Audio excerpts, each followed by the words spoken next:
Hear from the people that shape our world. What excites them? What concerns them? What matters most? One-on-One, a half-hour talk show that goes to the heart of ideas and the hearts of people. A new season begins with special guest Queen Noor of Jordan. I kept asking myself, could I possibly be the right partner for him? I'm an independent young woman who has worked in many different parts of the world and lived a very independent and unconventional life. And I'm a relatively unconventional personality.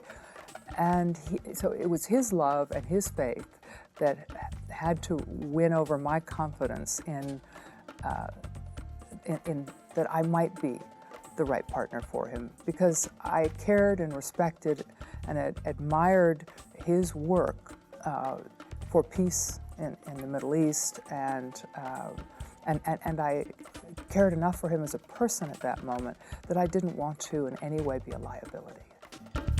It wasn't until I was a senior in high school that I heard the news that really sort of sealed the deal, if you will, of me becoming an astronaut. And that was when I heard that the first Hispanic American, primer Latino American, got selected as a NASA astronaut. Of course, that's Dr. Franklin Chang Diaz. And I started researching everything about Dr. Franklin Chang Diaz. And I found out that he came from very humble beginnings from Costa Rica to come and study here in the States. He had brown skin like I did. He talked English with he spoke English with an accent, just like I did. And I said, well, if he was able to do it, why can't I do it? There are two water fountains, and one says for colored, and the other one says for whites only. Well, I was always a curious child, most inquisitive about life and things. I always wanted to know, where things came from and what they were and why.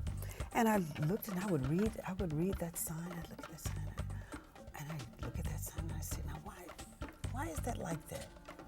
Did you know white? Did you understand that was for white people? I was beginning to understand it. I was beginning to understand it, but I wanted to know why.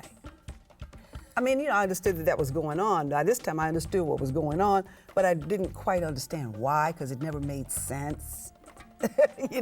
Still doesn't make sense. Right. Okay. So I decided, I'm gonna go over there and I'm gonna taste that water. Which was a big deal. I went over there and I tasted that water. And that water didn't taste any different. And I knew something in that moment that I wouldn't be able to articulate for a long time. And that was that humanity had tricked itself.